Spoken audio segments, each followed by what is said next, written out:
So let's say that there is a baton twirler who has a baton with two small balls attached to the end of a light stick. And she's just really curious. She wants to know the angular speed of the balls when she spins her baton. And let's say that somehow she knows that the kinetic energy is 2.02 joules, and that each ball is 10 grams, and that the rod itself is 1.5 meters long. So we're going to help her calculate the angular velocity of the balls. To start, we need three equations.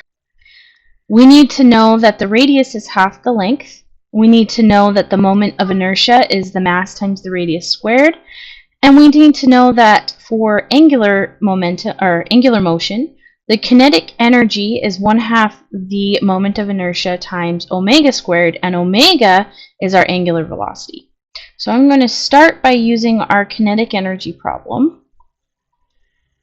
And we are going to solve for omega. So omega becomes the square root of 2 times our kinetic energy divided by our moment of inertia.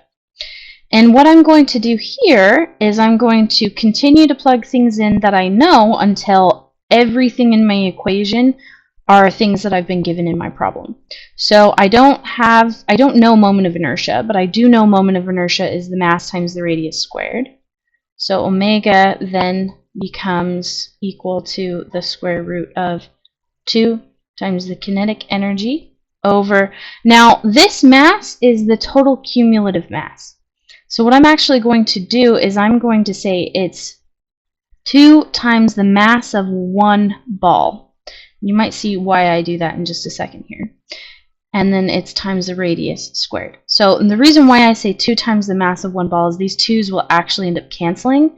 And it simplifies the math so I don't have to do extra calculation. So and then I can further simplify that by the fact that I know the radius is 1/2 the length.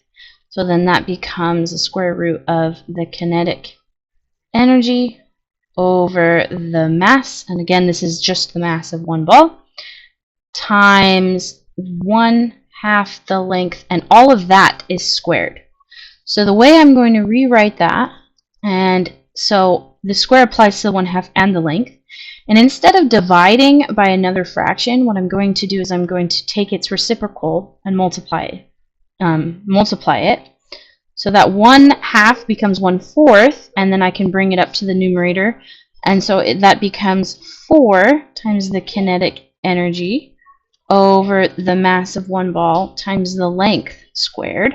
And I can simplify this even further by taking out that 4, since 4 is a perfect square.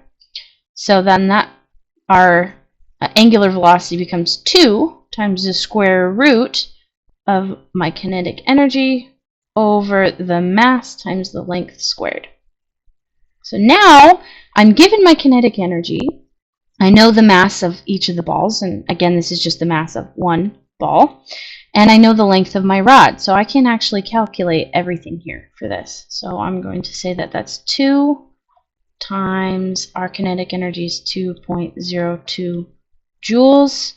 Now if you didn't already notice, our mass is given to us in grams, and we can't calculate that in grams. We need to calculate it in kilograms to get the appropriate angular velocity. So 10 grams is 0.01 kilograms, and then I'm going to multiply that to the length, which is 1.5 meters, and I square that, and that gives me 18.95 radians per second.